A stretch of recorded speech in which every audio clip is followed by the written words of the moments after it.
새로 나온 그 모델 Y 모델이 중국에서 인기가 엄청나게 많습니다. 벌써 2-30만 대 이상이 벌써 아마 처음에 나오자마자 예약이 끝난 걸로 알고 있어요. 그래서 정치적인 부분으로 영향을 받는 거는 극히 일부이고 단기적으로 끝날 거라 보고 있어가지고 그동안 테슬라 싸게 사고 싶으셨던 분들 많잖아요. 좋은 기회가 되고 있다고 보고 있습니다, 저는.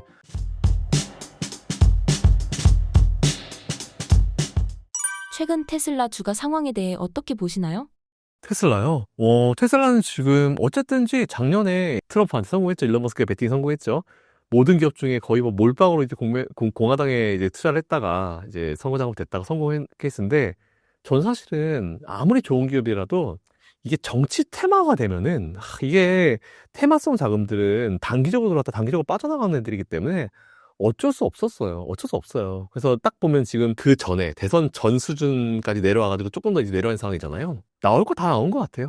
다 나올 거 나왔다라고 생각되고 있고, 그리고 지금 도지라는 이제 효율위원회 그쪽에서 이제 위원장을 맡아가지고 여러 가지 일을 하고 있는 상황이잖아요. 근데 뭐 이제 조만간 백악관을 떠난다, 뭐 떠나지 않는다, 뭐 이런 얘기가 나오면서 되게 여러 가지 말들이 많은 것 같은데, 길어봤자 제가 봤을 땐 그렇게 오래 있을 것 같지는 않아요. 뭐 본인의 어떤 임무를 다 하고 오래를 넘기진 않을 것 같기 때문에 뭐 컴백한다, 기업에 내가 이제 집중한다, 그 얘기 하나만으로도 주가가 되게 많이 올라갔거든요. 그래서 오히려 저는 테슬라는 지금 뭐 여러 가지 이슈가 있긴 있습니다. 너무 정치적으로 이제 활동을 하니까 뭐 오히려 지금 되게 미국이 세게 나가잖아요, 전 세계적으로. 그러다 보니까 유럽이든지 이런 관세의 영향을 받는 그런 국가들이 보면은 그 국가들은 지금 트럼프와 일론 머스크를 그냥 똑같이 봐요. 동일인으로 봅니다. 근데 한번 생각을 한번 해볼게요. 우리가 자동차를 구매하거나 뭐 어떤 제품을 구매할 때 그 회사 CEO가 정말 사람 별로야, 진짜 나랑 안 맞아 해가지고 그 제품을 안 사나요?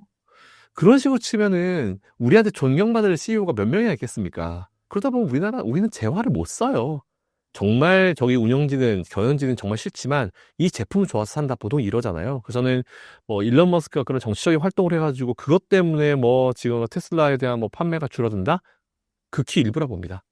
테슬라 제일 중요한 건 뭐냐면, 아무리 CEO가 그렇게 활동을 한다 하더라도 테슬라는 거기서 일하는 직원들이 만들어내는 기업이에요. CEO가 중요하지만 기업에서 제일 중요한 거는 일하시는 직장인분들, 그 직원들이거든요. 그렇기 때문에 어쨌든지 간에 저는 그 분들이 열심히 일을 해서 지금도 생산을 계속 하고 있는 상황이고, FSD도 계속 노력을 하고 있는 상황이고, 일론 머스크가 옛날처럼 회사에 딱 붙어가지고 하지 않아도 어느 정도 시스템화돼서 돌아가기 때문에 스페이스X도 신경 쓰고 스타링크도 신경 쓰고 이러고 있는 상황이잖아요. 그래서 저는 오히려 워낙 시스템화 잘 되는 기업이기 때문에 뭐 정치적인 활동으로 인해서 뭐 매출이 줄어든다? 그건 정말 극히 일부라 보고 있습니다. 근데 뭐 반감은 좀 있을 수 있어요. 그리고 좀 걱정되는 거 하나는 그런 유럽이나 이런 관세로 영향을 받는 그런 국가들이 테슬라를 이제 공격할 수 있겠죠. 관세로 공격할 수 있겠죠. 근데 그것조차도 미국에서는 보복관세라고 평가를 하고 합니다. 그렇기 때문에 지금 자칫잘못해서 미국한테 보복관세 했다가 정말 난리 나거든요. 그래서 오히려 저는 그냥 서로서로 뭔가 이제 막 강하게 얘기는 하겠지만 실제로 그렇게 될 가능성이 많지는 않아요. 많지는 않다 보고 있어가지고, 일단 저는 테슬라에 대해서는 지금 눌림이 있을 때 오히려 지금은 계속 매수를 하고 투자를 하셔야 되는 시점이다라는 기존의 의견을 그대로 유지할게요. 이번 일론 머스크의 발언이 테슬라에 집중한다는 의미로 보면 될까요? 일단은 판매량에 대해서 걱정하시는 분들은요, 테슬라 1분기 판매량 포기해야 돼요. 왜냐하면은 이번에 모델 Y 새 모델 나왔잖아요. 근데 그 언론 이 얘기 별로 안 해주는데, 새로 나온 그 모델 Y 모델이 중국에서 인기가 엄청나게 많습니다. 벌써 2-30만 대 이상이 벌써 아마 처음에 나오자마자 다 이제 예약이 끝난 걸로 알고 있어요. 그런 거 부각이 안 되더라고요. 1분기에 뭐 생산량이 떨어지고 수출량이 떨어지고 이런 얘기가 나오는데, 테슬라에 대한 수요는 그대로 살아 있습니다, 제가 봤을 때. 그래서 정치적인 부분으로 영향을 받는 거는 극히 일부이고 단기적으로 끝날 거라 보고 있어가지고, 그거 가지고 테슬라의 어떤 펀더멘탈이나 퀄리티를 이 회사에 대한 이미지를 바꾸는 거는 아닌 것 같아요. 그래서 오히려 그런 이슈가 나와서 주가가 밀리면은, 그동안 테슬라 싸게 사고 싶으셨던 분들 많잖아요. 좋은 기회가 되고 있다고 보고 있습니다, 저는. 그렇기 때문에 테슬라는 지금 무조건 매수 쪽이 맞다라고 좀 보고 있어가지고, 그거는 잘 참고하셔가지고 투자해보시면 좋을 것 같아요. 테슬라 모델 Y 인기가 어느 정도 수준인가요? 일단 테슬라한테 제일 중요한 그 국가 중에 하나가 중국이잖아요. 뭐 중국에서 뭐 이미 뭐 한 2-30만 대 이상 정도의 어떤 그 예약 건수를 가지고 있고, 모양이 너무 이쁜 거예요. 저도 모델 Y를 봤는데 모양이 너무 이쁘더라고요. 기존 거보다 확실히 좀 많이 개선이 된 부분이 있어가지고, 결국 자동차는 기본 퀄리티 더하기 디자인이잖아요. 예, 그래서 옛날에 디자인하면 생각나는 게 현대차가 참 디자인이 안 이뻤을 때 현대차는 진짜 디자이너만 좀 바꿨으면 좋겠다 했는데 해외에서 되게 유명한 게 페라리였나 람보르기니 디자이너를 모시고 오면서 완전 디자인이 바뀌었잖아요.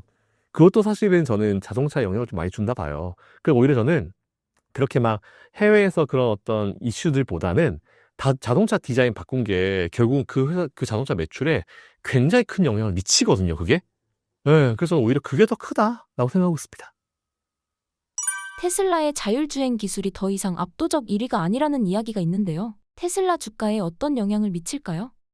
확실히 최근에 보면은 중국 기업들이 많이 따라왔죠. 그러면서 이제 중국도 자율주행 기술을 만들어내면서 테슬라는 사실 FS들 돈 받고 이제 서비스를 제공하고 있잖아요. 근데 중국 기업들은 오히려 그냥 공짜로 풀겠다 이런 얘기를 해버리니까 테슬라도 그럼 우리도 몇 주 동안 공짜로 풀게 이렇게 나와버린 거예요. 근데 사실 자율주행이라는 거는 방식 자체가 이제 카메라로 쏘는 방식이냐 아니면 위에서 이제 뭐 내려서 이제 보는 방식이냐 여러 가지 방식이 있는데 저는 사실은 테슬라는 그동안 전 세계적으로 많은 자동차가 돌아다녔고, 그리고 카메라 인식 방식이기 때문에 모든 것들을 이미 다 데이터베이스화 시켰어요. 그래서 이제 그 데이터베이스화 돼 있는 걸 갖다가 다른 기업들이 따라오기에는 물리적으로 시간이 굉장히 많이 들 거라 보고 있어가지고, 물론 기술력으로 이제 어느 정도 커버가 되긴 되겠지만, 일단은 저는 그것도 이제 중국이 좀 들어가 있는 부분이죠. 예, 중국도 자율주행을 만들어가지고 이제 무료로 풀어버리니까. 근데 그 중국의 자율주행 기술 자체도 아직까지는 뭔가 미완의 느낌이 좀 분명히 있다라고 판단이 됩니다. 그래서 일단 그것도 경쟁을 하려고 서로 노력을 되게 많이 할 텐데 저는 결국은 이제 이 FSD 쪽에서도 승자는 결국 이제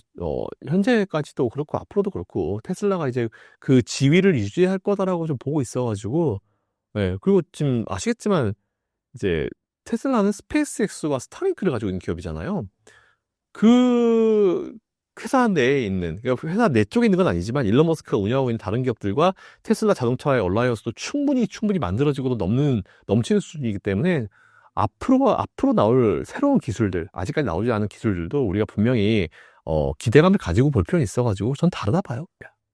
올해 휴머노이드 로봇 옵티머스의 성장성에 대해 어떻게 평가하시나요?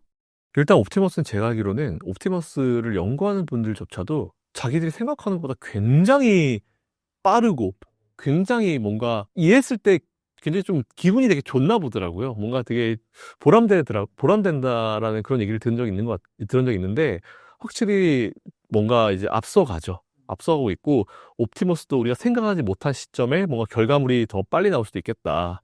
예, 그런 생각이 들고 테슬라 홈페이지 가보시면은 그 옵티머스 팀들이 가끔 이제 로봇을 영상 찍어서 올려놓은 게 있어요. 그걸 보시면은 확실히 발전 속도 굉장히 빠릅니다. 예, 그렇기 때문에 이 옵티머스조차도 이 테슬라의 어떤 미래에 좋은 어떤 이제 점수를 부여할 수 있는 되게 좋은 어떤 이슈 중에 하나라고 판단되고 있어가지고 관심을 가지셔도 될 것 같아요. 예, 계속 관심을 좀 가져도 될 것 같다 싶고 그리고 앞에서 피디 말씀하신 대로 로봇에 전선 껴서 다닐 수 없잖아요. 그냥 와이어리스로 가야죠. 그러면 안에 배터리도 들어가야 될 것이고 충전 방식으로 가야 될 수밖에 없는 그런 상황인 것 같아요. 자체적으로 에너지 개발이 안 되기 때문에 진짜 무슨 우리 영화에 나오는 아이언맨은 뭐 아크 원자로 뭐 이런 게 아닌 이상 자체적으로 에너지를 만들어낼 수 없기 때문에 그것도 어쨌든 우리의 미래긴 하죠.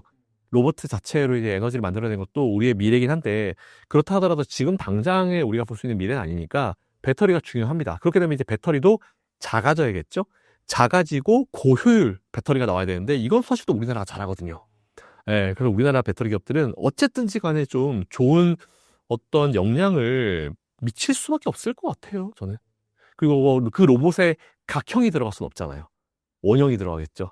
그래서 지금 뭐 46파이 배터리 뭐 이런 것들도 지금 이미 LG에서로부터 이제 테슬라가 받고 있긴 하지만 각형 배터리가 들어가기에는 각형이 되게 작아져야 되죠. 로봇 자체가 사람이랑 비슷하니까 보통 각형 배터리가 이만한데 그걸 다 크게 다 들어갈 수가 없잖아요. 그래서 그 들어가는 배터리 그 모양이나 그런 것들을 보더라도 어떻게 앞으로 발전될지 지켜보는 것도 되게 재밌을 것 같습니다.